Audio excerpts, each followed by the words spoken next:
and by David Anderson. Two good books. You know about these books, Gitu? Yeah.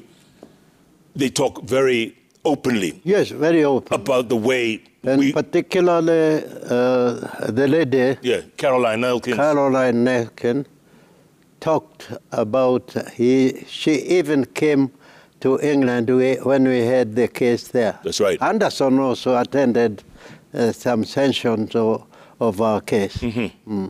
And they were there to support you. They supported us. They supported us. And we are very grateful about them. I'll get to England in a second. Let's come back to detention camps. There's a story you tell where you were being... By the way, why were they moving you from camp to camp? Why? Because there was a system of the colonial government of screening the detainees.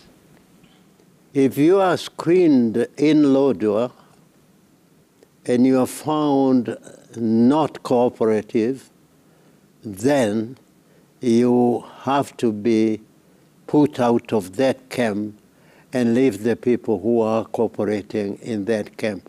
And then you'll be taken to another camp where non-cooperating detainees are put in.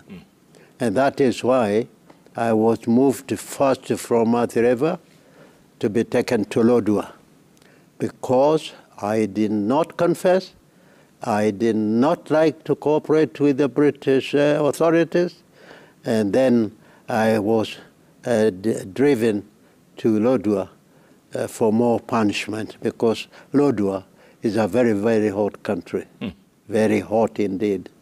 Without shoes, you cannot walk during the summer, during the sunny days. Yes. And that is why every incorrigible detainee was to be taken to other hardcore detainees where they are. In Manda Island, that is where our forefathers, the leaders of the movement of liberation, who started it without fighting, they started it by writing memorandum to the colonial office. But in the end, in 1952, they told us, do as you want, as you think fit, you can do that. We will now stop writing memorandum to UK. Therefore, they were, many of them, about 70 of them were put in Manda Island. Therefore, young people like me, who did not want to surrender, they were put together with the old people who started the war. That's where you met my father in Yes, yes. Manda. That is why I met your father, and many others, Njoroge Koinange, Frederick, John Bill. Yeah. The whole family was there? Yeah, the whole family was there. We were there together. It was like a reunion? Yeah. Of Koinanges? Yes, it was. Njoroge was there, Karoga was there as well. How long were you in Lodwar, this horrible place in the heat? It was 2 years. 2 years? 2 years. And then from there to Manyani? No, I did not go to Manyani. I went to Manda Island. Straight to Manda? In Takwa. Takwa detention camp. And how were conditions there? Oh, very serious. You know, all the detentions where the detainees were detentions of denial of medicine, denial of sufficient food, beatings regularly, and all that kind of thing. It was torture camps. The beatings were numerous all over the place, in every camp. Yeah. Did you lose friends there? Did they kill some people as well? Ruse? Did the British kill people? Did people die? Yes, of course. When you are denied food and you are denied medical services, what do you expect you do other than dying? And many people, especially in camp like Manyane, many people died there. Many people died in Mageta. Many people died in Sayusi. Many people died in McKinley Road. You tell a great story how when they were transporting you, I think to Manda Island, they stopped by Manyani. Yes. And some prisoners came on. Go on. That afternoon, we were traveling from Kitale to Mombasa. And then tomorrow morning, we then proceed with our journey to Manda Island. When we reached Voi, the station, the truck stopped there, the train stopped there. And then all at once, because I was sitting there at the door of the coach, I heard a European saying, "Come on, Mose, come on, Mose." The third time of saying, "Come on, Mose," an old man was thrown into the bogie like a bag of charcoal. And unfortunately, that was my father. I did not recognize him immediately. He passed on to the other detainees at the back. These are the people who conveyed the news that the old man who was thrown into the bogie was Kahengeri Gitu.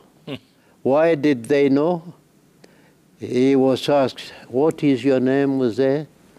And he said, "My name is Kahengeri, and my son is detained at Lodwa." And these are the group that we were being taken to Manda Island from Lodwa. I said, "It's all. Can you see that man sitting there?" And then my father came and saw me. Then we cried. Of course we cried. We did not have energy to speak. And then we continued our journey to Fort Jesus, where we slept overnight. And in the morning we were taken into a Rosaried boat to Manda Island. How long had it been since you had seen each other?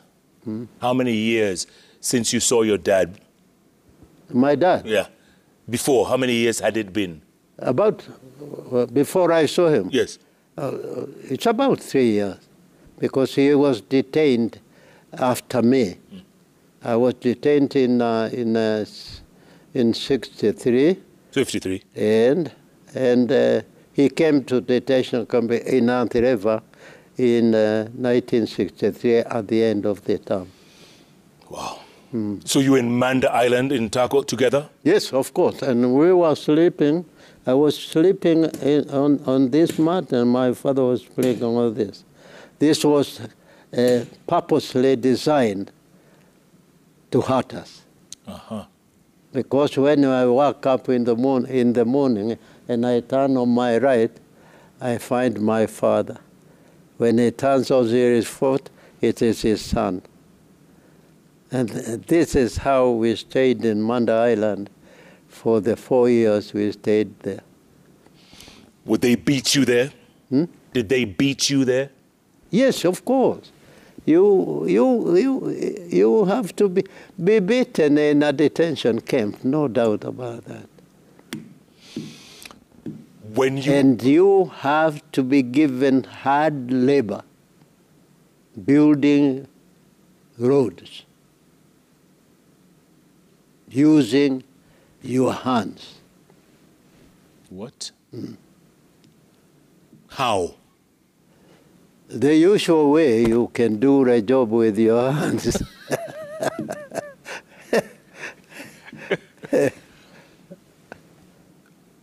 And how many years did you spend there?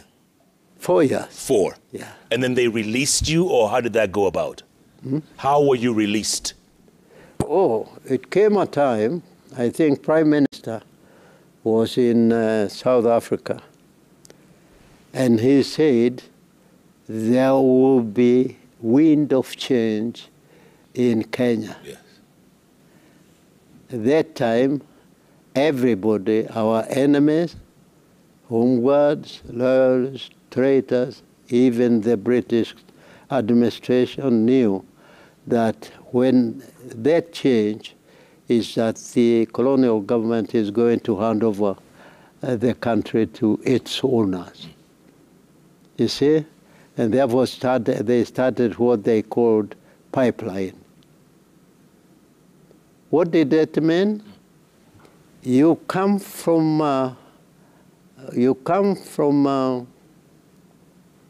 Manda Island, you are transported up to Sagana, and then you are transported there on to Ziba camp. It was called the wax camp. That is where we got the real beating.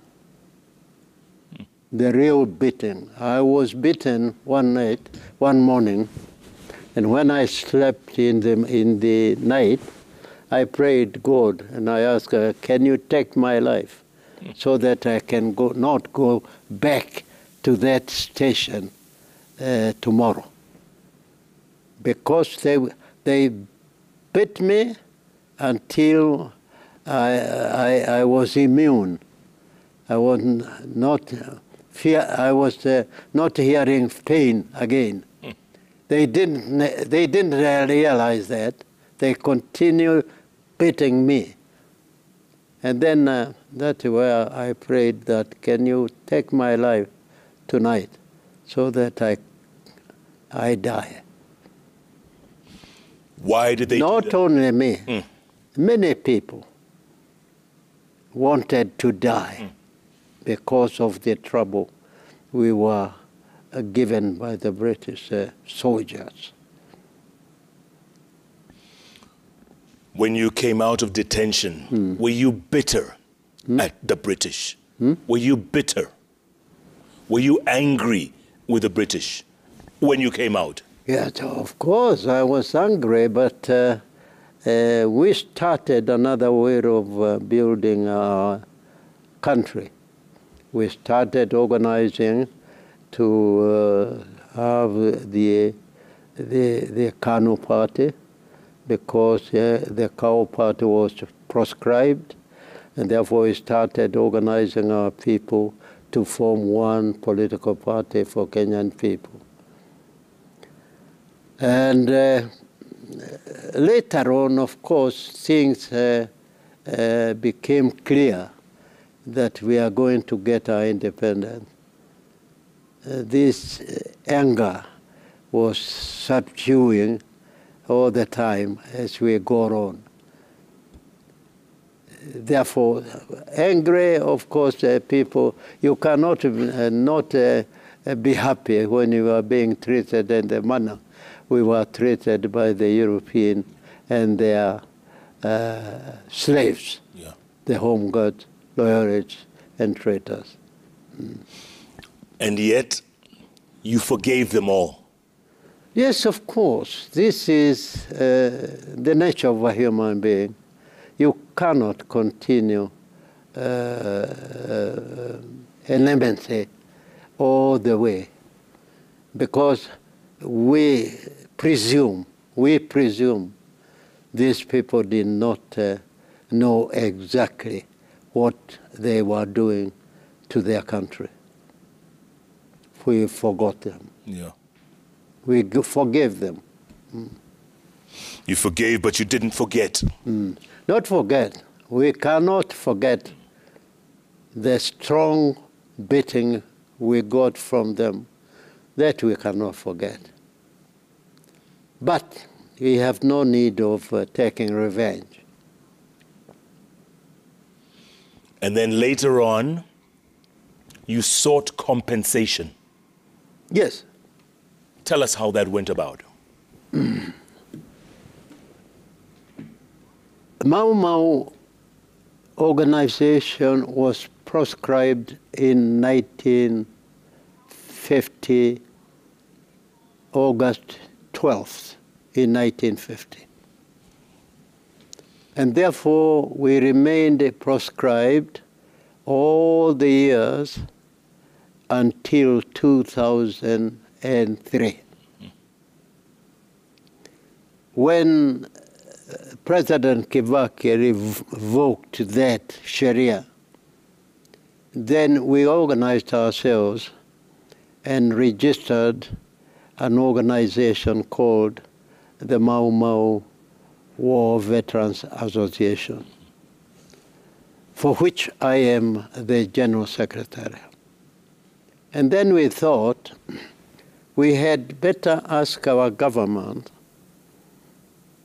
to sue the British government for torture and ill treatment that they committed against us during the Mau Mau liberation struggle. No help came from the government. And therefore I personally thought, that I approached the Kenya Human Rights Commission. I approached Dr. William Otonga, who was then the executive director, and I told him about us. Dr. Mutoa promised, and he said, if you are registered and you want to sue the government of UK for torture and ill treatment, then we will support you from the start to the end. And they keep that word, because they supported us from that, the instructions to the end of the case. We had over 50,000 people on the register. But when we went to England, the British government brought a preliminary objection. They said, you cannot sue the British government for Mau Mau actions. Because we left a government in Kenya, you can just ask for compensation from that government. And we stuck to our guns. We said, no, because the Kenyan government did not beat us. You did beat us. You ill-treated us. You are the people to answer that. Good enough. The judge who was listening to our case said, no, that case cannot be thrown out, because it's you people who committed that crime. And then we continued for the second year. They brought another preliminary objection, saying that there is a law in England where you cannot take a case like that after 3 to 6 years. Lucky enough, we had our prescription. It was in the books, even when the British government left Kenya. This law was in the books. It was removed in 2003, October 2003.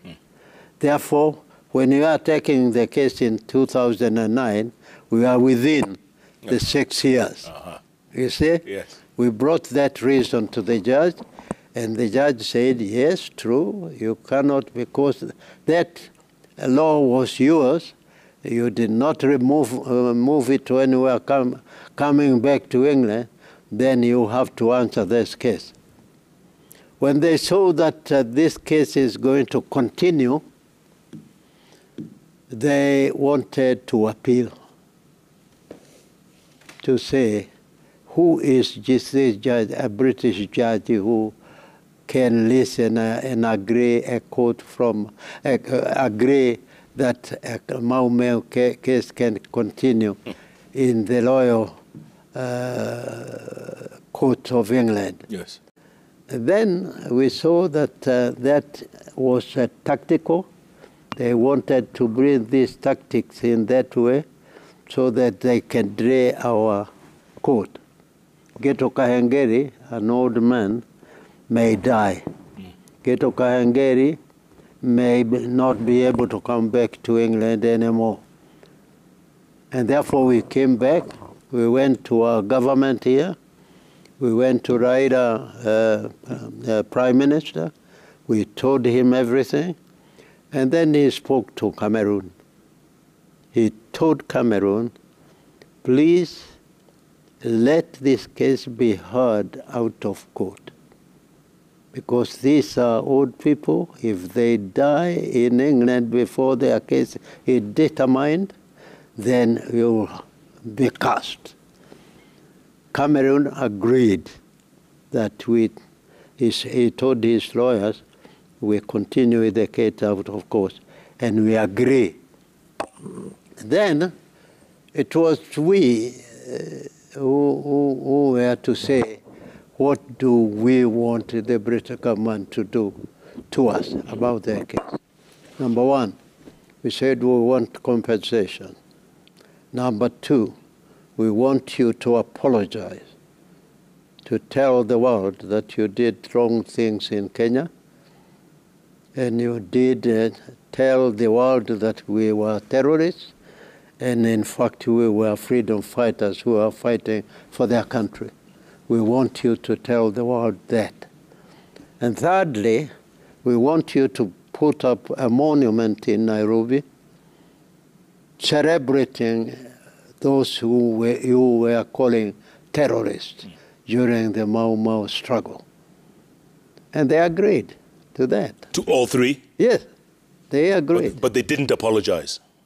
They did write a letter in the parliament in which we call it a statement of regret. Mm-hmm. They regretted, no doubt.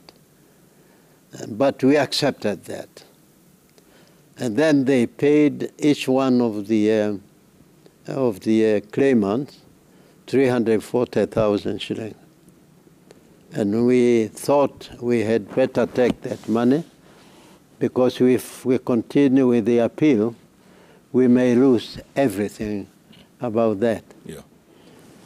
So they said again that they cannot pay everyone just because we have brought him in the case.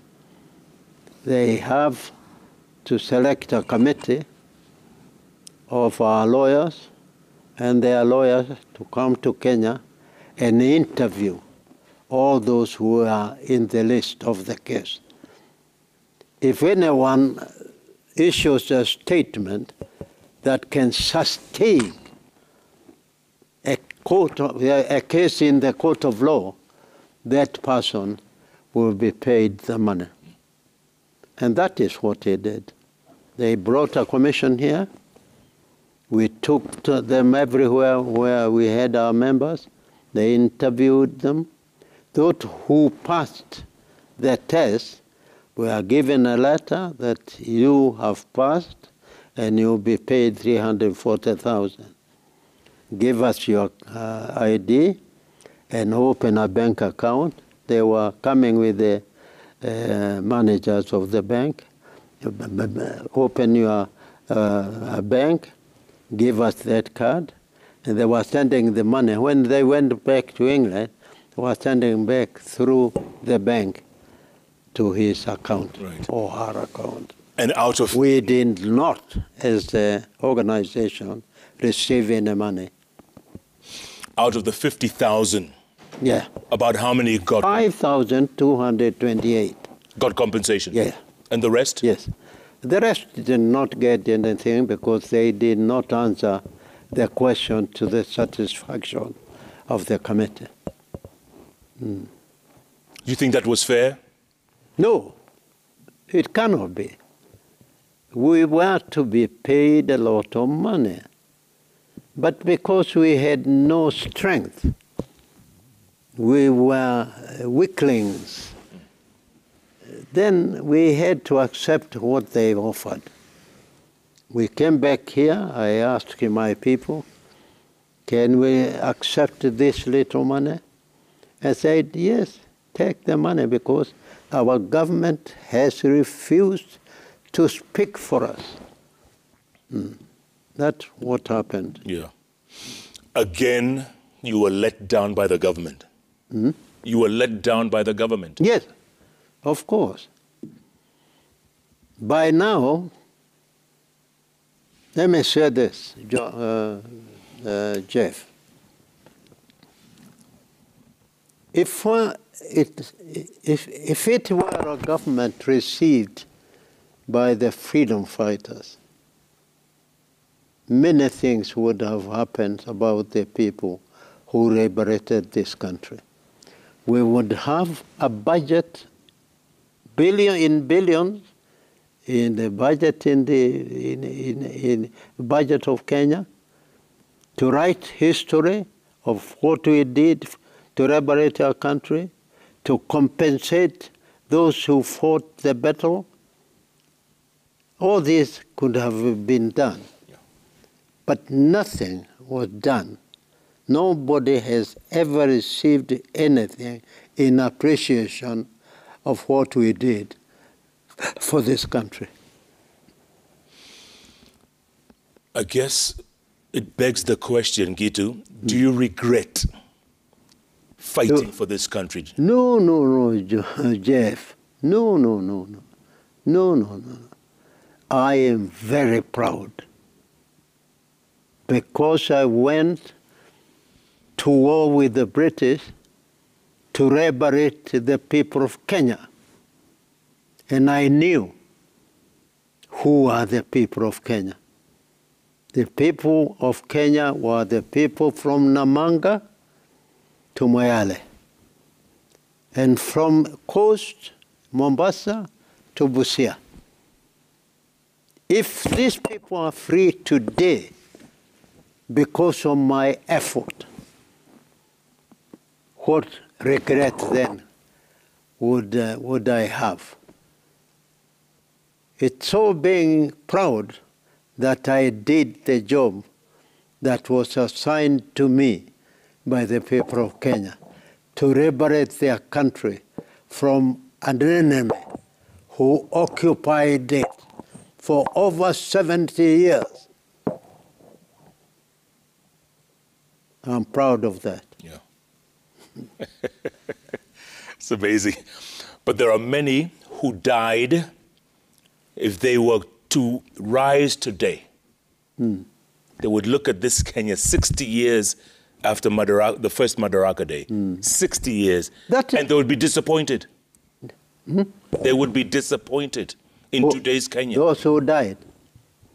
Those who died? Yes, those who you fought with. But what we are doing up to now, we are doing for all the people of Mau Mau. Even the compensation we are asking the government to give us, we are asking compensation for those who died in the forest, those who died in the detention camp, those who died in the detention, in the village detention camps, everybody who was in our company to fight for our independence is included in our petitions. We have submitted petitions in 22 counties. We have submitted petition in Parliament. We have submitted petition to the President about the people who fought for independence. And therefore, if any compensation comes, those who died in the forest, died in detention camp, will be beneficiaries because they have children. Gitu, do you think you'll live to see that day? Will you live to see that day? Why not? I will be there. I am confident I will finish with the following the Mau Mau injustice until the government hears us out. If I die before that, I have a group of people who I have trained to be Mau Mau, and these are our children, because our society consists of the Mau Mau actual freedom fighters, their sons, and sympathizers. Yeah. Therefore, when we die, there are other people that will come and continue the struggle. Yeah. Gitu, a lot of people are asking this question tonight. How come you speak such good English? I am trained to speak English. Jeff. Before the war or after the war? After independence? Before and during the war. I went to school in Kagumo Government School in 1940. I left 3 years later just because I did not agree with the principal there, who was called Ottawa, because he was a British colonial education officer. And I left. All the other things I have gathered after that is through self-initiation. It looks like you didn't take very well to authority, huh? You were quite belligerent. You didn't like orders from people. What? You didn't like taking orders. Taking orders? Yes. From who? Taking orders, yes. No. The orders, no. We believe in negotiation. If you think you have something good to tell me, just tell me. I'll answer you. If I want to accommodate that, I will accommodate it. Yeah. Because I cannot refuse reasonable suggestion. No. I am a reasonable person.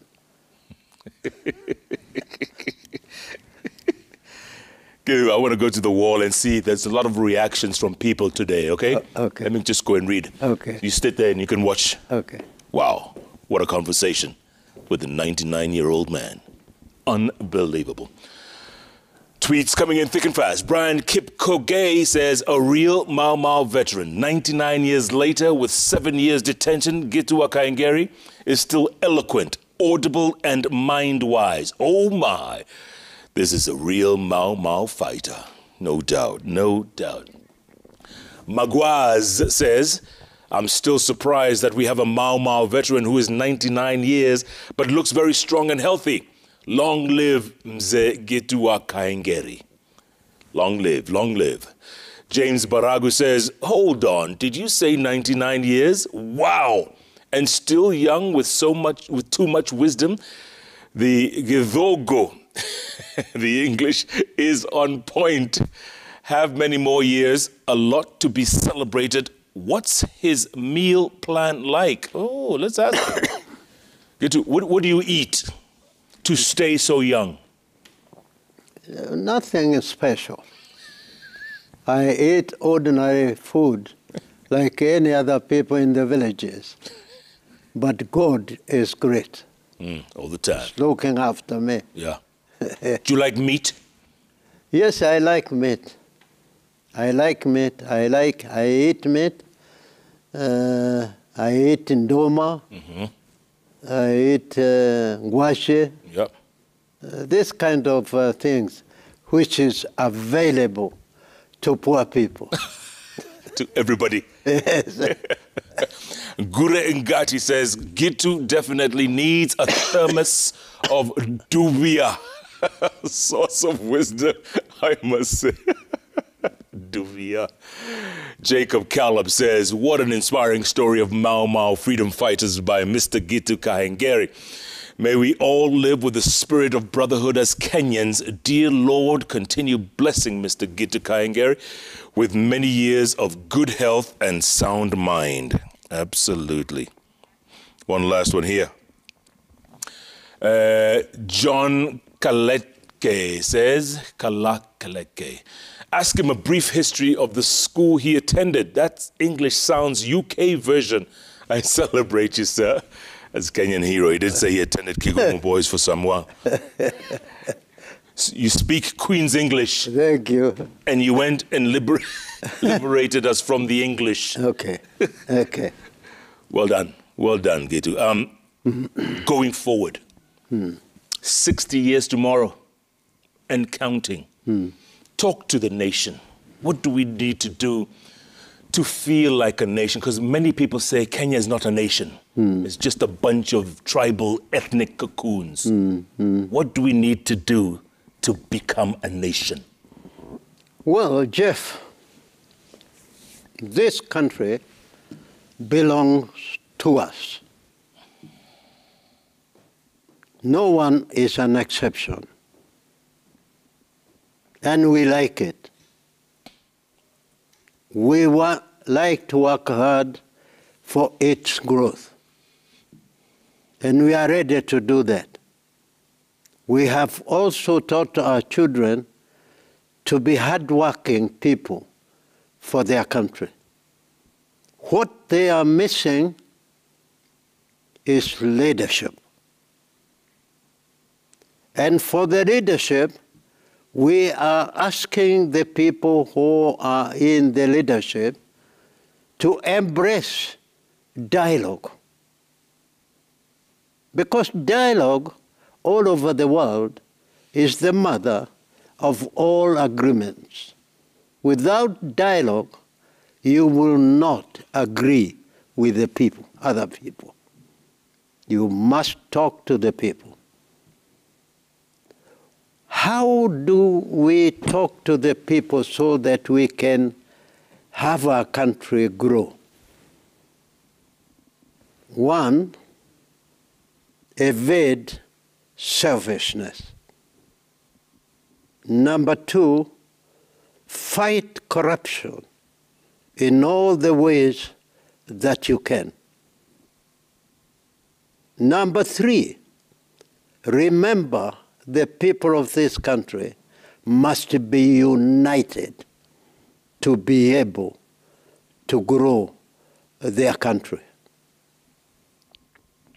Single-handedly, we cannot go any further. And I want to give you an example why we must be united and help each other. You have a pair of shoes, Jeff. You do not own a factory. Other people have made these shoes that prevent you from being pricked by thorns when you tembea. Then ask yourself, if somebody somewhere in our country or outside our country can make these shoes for me, what can I make for him? These people of Kenya are feeding you. Wherever you are being fed by mothers, young children who are working in the villages to produce sukuma. If they are doing so, you as an educated person and a person who is earning more money, what have you done to help one child to come out of the trouble they experience in the village? Then that kind of working will help us to go further. If we don't, if we just find what to eat for ourselves, for our own stomach, then about development in this country, we must forget.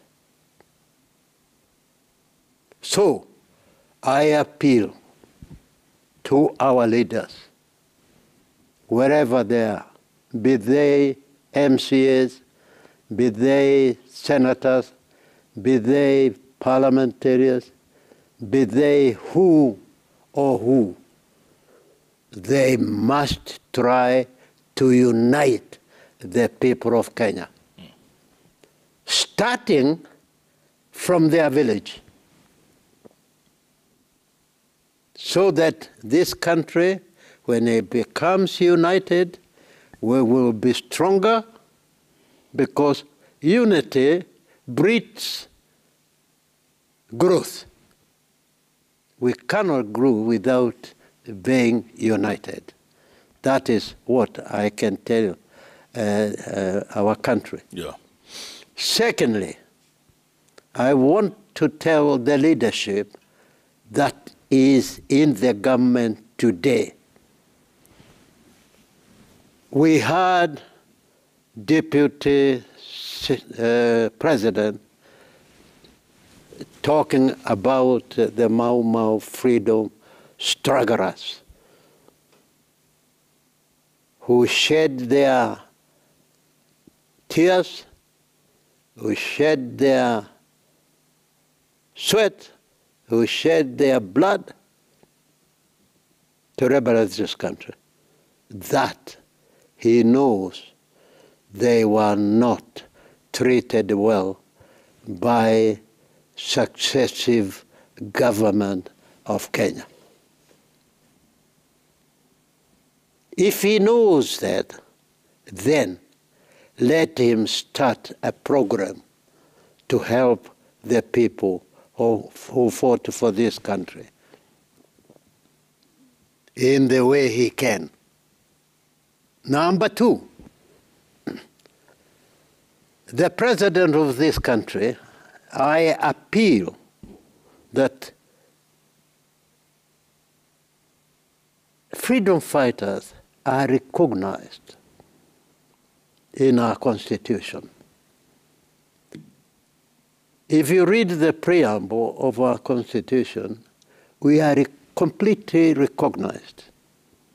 We are not begging anything to anybody. We are recognized by the supreme power of the country, which is the Constitution. We want him to make available a budget of billions to give to the freedom fighters in appreciation of what they did during the struggle for independence. That is number one. Number two, we want him to set aside billions of shillings to write history from our foreparents who started writing memorandum to the British government up to the heroes and heroines of the Mau Mau freedom struggle. Thirdly, we want him to make a declaration, a presidential declaration, saying what? Saying that this country was occupied by a colonial power. Our freedom and justice, as it is in the Constitution, was recovered by the Mau Mau liberation struggle movement. Let him make that declaration as the head of state of Kenya to tell the world who saved Kenya from slavery. That is the other thing I would like to tell the government. Yeah. And I have another thing to tell the people of Kenya themselves, Go on. wherever they are. We have a government of Kenya. It is our responsibility to do what we wanted to do when we went to war with the British. And that is develop our country to the level of United States, UK, or any other country which is a developed country. If you want to do that, we must unite the people. A leader who cannot unite his people has no business to lead.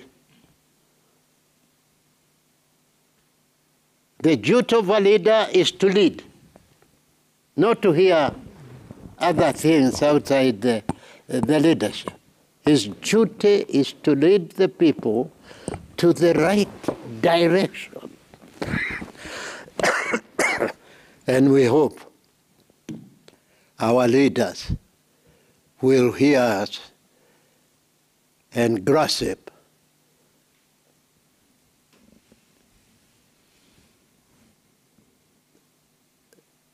talking towards a united nation. That is my message. Nothing more can be said after that, Gitu. Nothing more can be said. The question is, are you listening? Yeah. Are you listening? Yeah. Are you listening? Are you? Are they listening? Okay. Are they? Okay. I hope so. Thank you, Gitu. Yeah. Thank you so much. Yeah. Appreciate it. I am Thank you for your very service. grateful, Jeff. Before I die, I would like to continue talking about the people of Kenya. I would like to continue talking about the Mau Mau liberation struggle, because I know if Kenya will be a powerful country in the world, it will be made so by those who sacrifice their wealth, who sacrifice their body strength, who sacrifice their intelligence, and who sacrifice their lives. Let us all work for uniting the people of Kenya. Gitu Kahengeri, thank you for your service. Thank you for your service. Thank you. Well done. Goodness gracious me. Thank you too. Thank you. What a conversation. What a man. What a hero. This man fought for this country and is still fighting it at the age of 99. What is your excuse? Think about it. As we turn 60 tomorrow, Madaraka Day, 6 decades later. Remember, folks, JKLIVE Live, powered by APA Insurance. Life can be unpredictable and accidents can happen, or unexpected illnesses can leave you with financial burdens. But with APA Insurance, you can protect what matters to you most. Whether it's your health, your car, your home, APA Insurance has you covered. Don't let unforeseen circumstances bring you down. Ensure your happiness today with APA Insurance. And also remember, every Wednesday, it's all about those 3 letters on the keyboard that follow each other. JKL, where you cannot find guests like Gitu Kahengeri anywhere else but right here. And spread the word, folks. This is a show you want to watch over and over and over again. And by the way, here's a program note. Tomorrow, starting 8 a.m., Citizen Television will be live from Embu, the scene of the celebrations of this year's Madaraka Day. Have a great evening, everybody. Happy Madaraka Day to you all. Good night, good luck. God bless Kenya. God bless people like Gitu Kahengeri, who made Kenya what it is today. Thank you, sir. Thank you. Thank you, Jeff. Great job. Yeah. Great job. What